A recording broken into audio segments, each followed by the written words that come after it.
Sun English classes. This is Rajshekhar और आज हम लोग पढ़ने वाले हैं आपके 12th क्लास के सिलेबस में प्रिस्क्राइब एक बहुत ही इंपॉर्टेंट पोएम द होप, जो कि लिखी गई है राजन अग्रवाल जी के द्वारा, जो हमारे राजस्थान के ही झुंझुनू जिले के निवासी है। जो पोएम है द होप, इसको पढ़ने से पहले इसकी जो विषय वस्तु है, किस थीम को लेकर इसे तैयार किया गया, उसकी हम लोग उसका डिस्कशन हम लोग यहाँ करते हैं। देखिए बच्चों, जैसा कि टाइटल है पोएम का द होप, होप का मतलब होता है आशा, आप सभी जानते हैं। इस पूरी पोएम के माध्यम से कवि ये समझाना चाह रहा है कि जो एक मनुष्य का जो जीवन है, जो एक ह्यूमन लाइफ जो है, वो पूरी तरह से आशाओं पर टिकी हुई है। हमारा जो पास्ट था किस प्रकार से आशाओं पर बीता, हमारा जो भविष्य है, आने वाला जो समय है, हम किस प्रकार से आशाओं पर हम लोग अपने भविष्य को डिपेंड करके रखते हैं, क्या आशाएं लगाते हैं हम लोग अपने फ्यूचर को लेकर, ये इसे बताया गया है। इसमें ये भी बताया गया है कि बहुत से जो लोग हैं, बहुत से जो पोएट्स हैं, अलग अलग प्रकार के जो कवि है, वो होप को, आशा को अलग अलग कई नामों से जानते हैं। इसमें ये भी चीज कही गई है कि आशा केवल एक मनुष्य के लिए नहीं है, बल्कि हमारी जो प्रकृति है, जो पूरा नेचर है, पेड़ पौधे हैं, पशु पक्षी है, किस प्रकार से हर एक चीज आशाओं पर डिपेंड होती है। पक्षी किन आशाओं के साथ आकाश में उड़ते हैं, किस प्रकार से एक जो पुष्प की कली होती है वो क्या आशाएं रखती है, पेड़ों के पत्ते क्या आशाएं रखते हैं, और हर प्रकार के मानवीय जीवन में आशाएं क्या क्या कार्य करती है, किस प्रकार से मनुष्य को भविष्य के लिए प्रोत्साहित करती है। ये सारी बातें आज हम लोग इसके अंदर इस कविता के माध्यम से देखने वाले हैं। बहुत ही इंपॉर्टेंट पोएम है एग्जाम की दृष्टि से। अभी जो पिछला जो वीडियो आप लोगों ने देखा द नोबल नेचर को लेकर, फर्स्ट पोएम है, उसमें इस बात को लेकर चर्चा की जा चुकी है कि आपके एग्जाम में पोएम्स में से कैसे क्वेश्चन आने वाले हैं। तो हम लोग बिना समय खराब किए हुए डायरेक्ट जो आपकी पोएम है उसका डिस्कशन करते हैं। फर्स्ट जो स्टेंजा आप लोगों के सामने दिया हुआ है, फर्स्ट स्टेंजा में बताया गया है कि जो आशाएं हैं, उन आशाओं को अलग अलग लोगों के द्वारा कैसे अलग अलग नाम दिए गए हैं, कौन उसे किस नाम से पुकारता है। तो देखिए फर्स्ट लाइन में दिया हुआ है कि hope is given different names. Is given दिया गया है, देते हैं, पैसिव वॉइस में आप लोगों को सेंटेंस दिया हुआ है। कवि कहते हैं कि जो आशा है इज गिवन डिफरेंट नेम्स, उसे अलग अलग नाम देते हैं, या ये कहते हैं कि आशा को हम अलग अलग नामों से पुकारते हैं। सम कॉल इट एक्सपेक्टेशन। देखिए एक्सपेक्टेशन का हिंदी मीनिंग होता है उम्मीद। हालांकि आशा में और उम्मीद में कोई बहुत बड़ा अंतर नहीं है, एक दूसरे के सिमिलर है, लेकिन छोटा मोटा अंतर आपको ध्यान रखना है। अगर हम इसको एक तरीके से समझें तो आशा जो होती है, आशा और एक्सपेक्टेशन में एक माइनर डिफरेंस है कि आशा जो होती है, आशा हम लोग करते हैं अपने आप से, वे डिजायर, वे विशेष जो हम केवल अपने आप से करते हैं उसे हम होप कहते हैं। और वो चीजें, वो आशाएं, वो डिजायर जो हम अपने अलावा अन्य लोगों से चाहते हैं, अन्य लोगों से जो हम लोग एक्सपेक्ट करते हैं, वो आपके उम्मीद की कैटेगरी में आता है। तो माइनर सा डिफरेंस है, ज्यादा कोई बड़ा अंतर नहीं है। तो ध्यान रखना, कवि कहते हैं कि आशा को अलग अलग नाम दिए गए हैं, कुछ इसे एक्सपेक्टेशन, उम्मीद कहकर पुकारते हैं। Other term is future relevance. फिर वो आगे कहते हैं कि अदर टर्म हमें कहते हैं किसी को कोई एक नाम प्रदान करना, कोई एक नया एक रूप प्रदान करना। वो कह रहा है कि अदर टर्म, इसका जो एक और नाम है वो दिया गया है इज फ्यूचर रेलेवेंस। रेलेवेंस का मतलब होता है प्रासंगिकता, वो चीज जो भविष्य से, आने वाले समय से जुड़ी हुई है। तो कवि कहते हैं कि कुछ लोग आशा को अलग अलग नामों से पुकारते हैं, कुछ लोग आशा को एक्सपेक्टेशन, उम्मीद कहते हैं, तो कुछ लोग इसे फ्यूचर रिलेवेंस, भविष्य की प्रासंगिकता मानते हैं। भविष्य की प्रासंगिकता का मतलब वो अपने भविष्य का जो एक अनुमान है वो आशाओं के माध्यम से लगाते हैं। और फिर कहते हैं कि सम अदर थिंग, और कुछ लोगों का ये मानना है कि इट, होप के लिए इट का यूज किया गया है, होप के लिए, कि इट अ मेजर ऑफ बेनिफेक्शन। बेनिफेक्शन का मतलब होता है किसी पर परोपकार करना, उदारता दिखाना, उपकार करना। तो पोएट कहता है कि hope is given different names, की आशा को अलग अलग नाम दिए गए हैं। कुछ कवि, कुछ लोग इसे एक्सपेक्टेशन कहकर पुकारते हैं, अदर टर्म इज फ्यूचरलेनेस, कुछ इसे भविष्य की प्रासंगिकता मानते हैं, and some other think it a major of benefaction, और कुछ इसे परोपकार करने का तरीका मानते हैं। सेकंड स्टैंजा में पोएट कहता है कि टू मी, मेरे लिए, कवि अपने बारे में कहता है कि कवि क्या मानता है आशा को। कवि कहता है टू मी, मेरे लिए hope is a creation of soul, कि मेरे लिए आशा क्या है, क्रिएशन ऑफ सोल, सोल यानी आत्मा, कि आत्मा की क्या है, क्रिएशन है, रचना है। कि कवि कहता है कि अलग अलग पोएट, अलग अलग लोग आशा को कुछ भी नाम दे, लेकिन मैं उसे क्या मानता हूं, कवि कहता है कि मेरे लिए, मैं उसे क्या मानता हूं, क्रिएशन ऑफ सोल, आत्मा की रचना मानता हूं। कि मेरे लिए आशा क्या है, अपनी जो आत्मा है उस आत्मा की क्या करना, रचना करना मानता हूं। वो आत्मा की रचना, वो आशा जो क्या करती है, दैट मेक्स अस फील प्लेजरसम, प्लेजरसम यानी प्रसन्नता, खुशियां, कि वे आशा है जो हमें क्या करती है, कैसा महसूस करवाती है, प्रसन्नता का अनुभव करवाती है। एंड लीप विद लीप, संचार कर देना, भर देना, हमें किस चीज से भर देती है, एंथुसिज्म एंड ग्लो, किससे, एंथुसिज्म यानी उत्साह से, जोश से, चमक से, प्रसन्नताओं से, कि मेरे लिए जो आशा है वो क्रिएशन ऑफ सोल है, आत्मा की रचना है, जो हमें क्या करती है, एक प्रसन्नता का अनुभव करवाती है, और हमारे जीवन को क्या करती है, उत्साह से और प्रसन्नताओं से क्या करती है, भर देती है। फिर पोएट बात करता है कि भाई पास्ट में आशा हमारे जीवन में क्या काम करती थी, भविष्य में हम किस प्रकार से आशाओं का अनुमान लगाते हैं।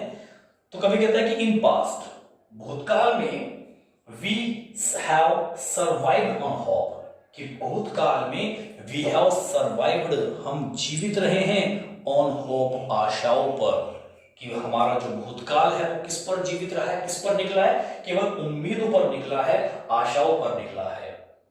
और फिर आगे कहता है कि वी सरमाइज, देखिए बच्चों, सरमाइज का मतलब होता है गैस करना, अनुमान लगाना, आगे आने वाले समय के लिए, फ्यूचर के लिए। पोएट कहता है कि वी सरमाइज, कि हम अनुमान लगाते हैं, ऑफ फ्यूचर, भविष्य के बारे में, किसको लेकर, बिकॉज ऑफ होप, आशाओं की वजह से, कि हम भविष्य का अनुमान भी किसकी वजह से लगाते हैं, आशाओं की वजह से। और आशा क्या करती है हमारे जीवन में, होप किल्स नेगेटिविटी इनसाइड, क्या करती है आशा, इनसाइड, हमारे अंदर से, हमारा जो मन है, अंतरात्मा है, हमारे अंदर से जो नेगेटिविटी है, जो नकारात्मकताएं हैं, जो नेगेटिव थिंकिंग है, जो आपकी गलत सोच है, उसको क्या करती है, किल्स, नष्ट कर देती है। कि आशा हमारे अंदर की जो नकारात्मकताएं हैं, नकारात्मक जो विचार है, उनको नष्ट करती है, और नष्ट करने के बाद एंड फिल्स अस, क्या करती है, भर देती है, किस चीज से, काम एंड क्वाइट, काम का मतलब है शांति, शांत स्वभाव से। अब बस देखिए स्टेंजा को, कभी कहता है कि इन पास्ट, भूतकाल में हम सभी आशाओं पर जीवित थे, आशाओं की वजह से हम लोग भूतकाल में जीवित थे, और हम भविष्य का अनुमान भी किसकी वजह से लगाते हैं, आशाओं की वजह से लगाते हैं। फिर कभी कहता है कि आशा क्या काम करती है, आशा हमारे जीवन की जो नकारात्मक भावनाएं हैं, उन नकारात्मक भावनाओं को नष्ट करती है, और हमारे अंदर शांत स्वभाव का संचार कर देती है, हमें शांत स्वभाव से भर देती है।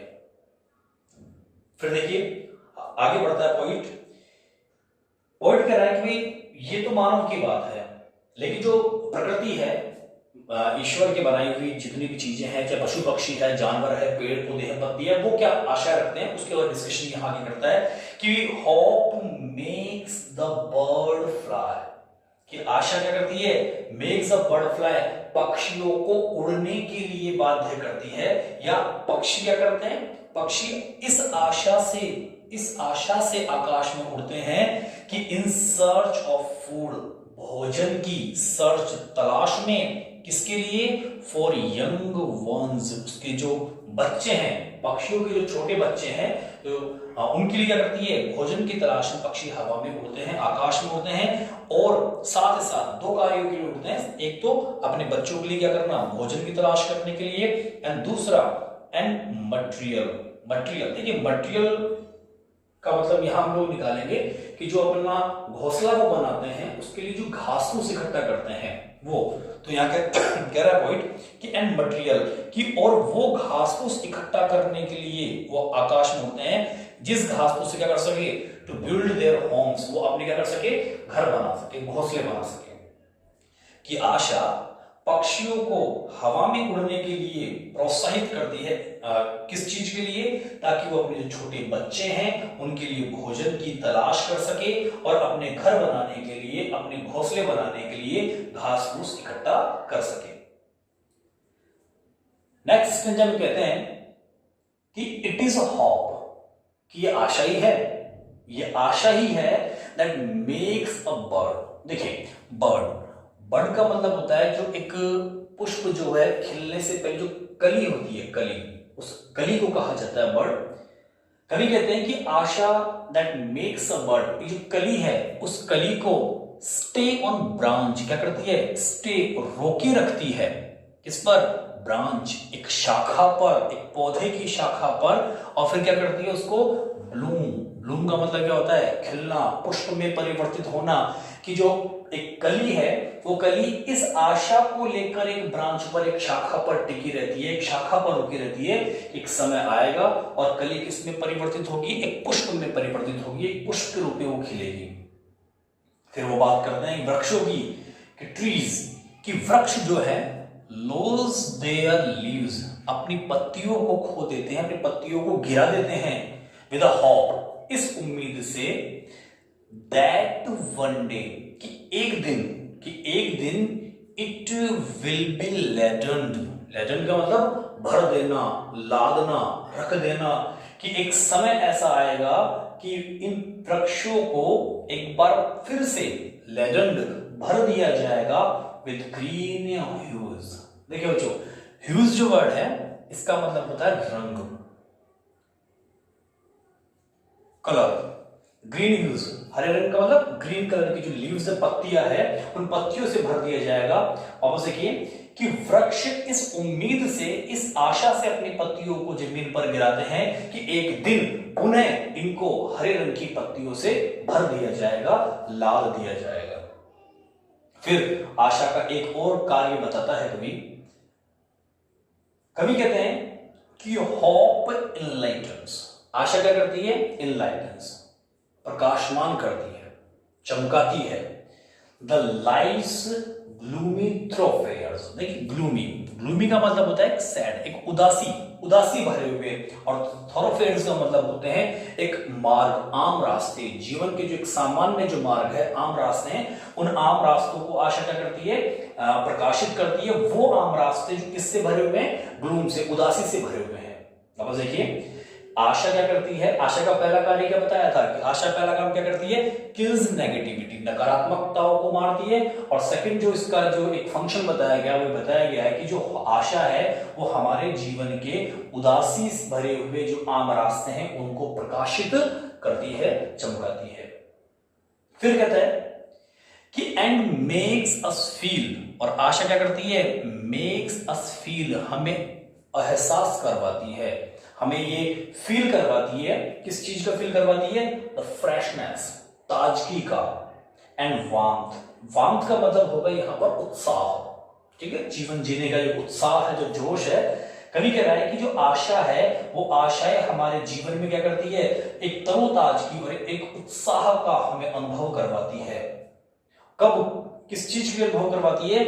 Of the days ahead, ahead यानी आगे आने वाले, कि वे दिन जो आने वाले हैं।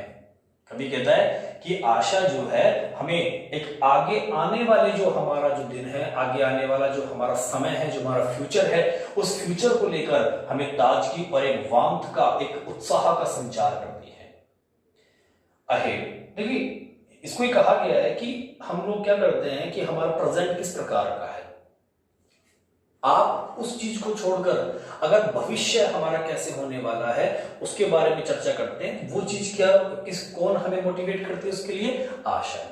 जैसे अभी आप लोग बहुत अच्छे से आप लोग फील कर रहे हैं कि जो कोरोना पीरियड चल रहा है, कोविड-19 का समय चल रहा है, हम लोग ये भी साथ में आशा लगाते हैं कि अगर अभी समय बुरा है तो कोई बात नहीं, होगा समय, वापस ठीक होगा, वही चीज हम लोगों को फिर से देखनी है तो करेंगे। एक अगर अभी बुरा समय है तो अच्छा भी आएगा। तो कवि यही कहता है कि आशाएं हमें आगे आने वाला जो समय है उसके लिए हमारी जो सोच है, हमारी जो थिंकिंग है, उसे पॉजिटिव बनाने के लिए हमें इंकरेज करती है। और फिर कहते हैं कि आशा क्या करती है? Hope makes life go on. आशा हमारे जीवन को आगे बढ़ाने में लगातार सक्सेसफुली, सफलतापूर्वक हमारे जीवन को आगे बढ़ाने के लिए हमें क्या करती है? प्रोत्साहित करती है।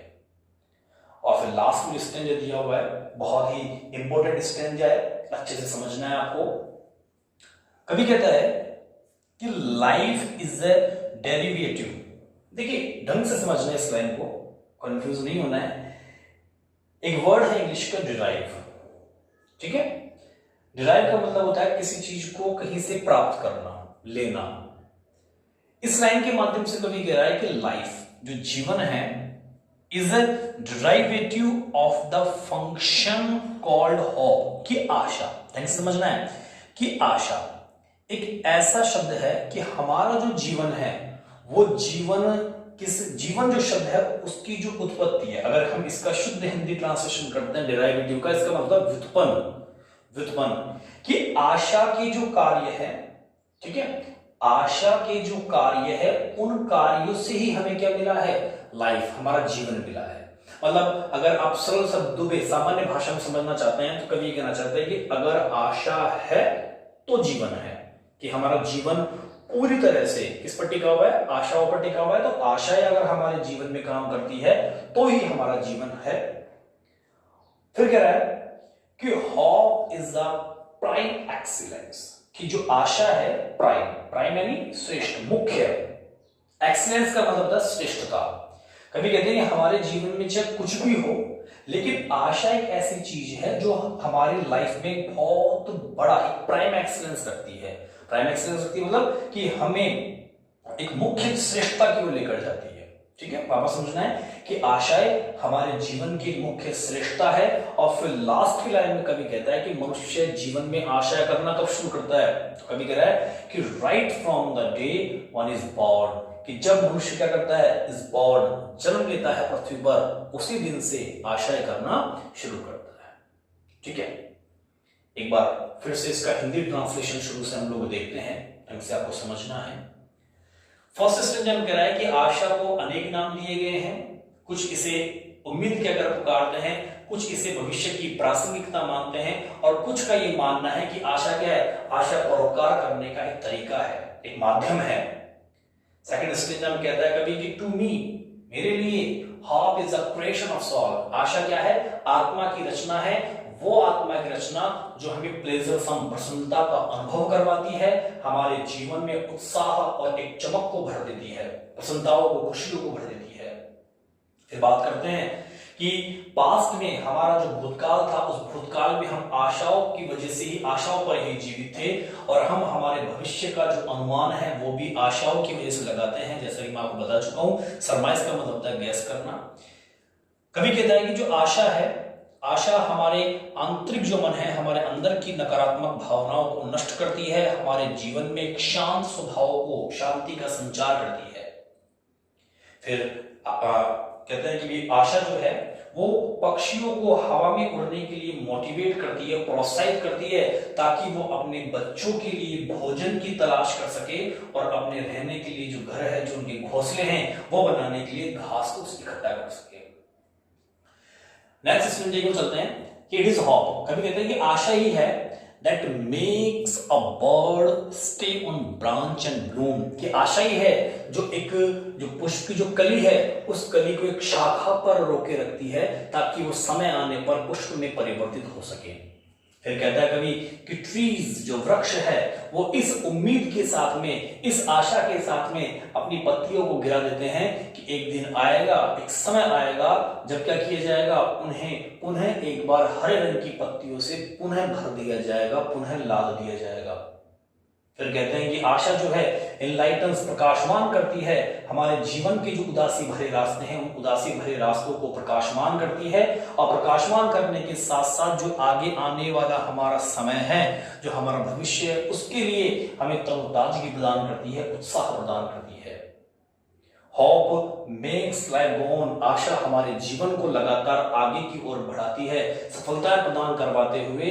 और फिर लास्ट में कहा गया है कि जीवन एक ऐसा शब्द है जिसका जो निर्माण है या जिसे लिया गया है किससे, एक ऐसी चीज से, एक ऐसे कार्य से, कॉल्ड होप, जिसे क्या कहा गया है, आशा कहा गया है।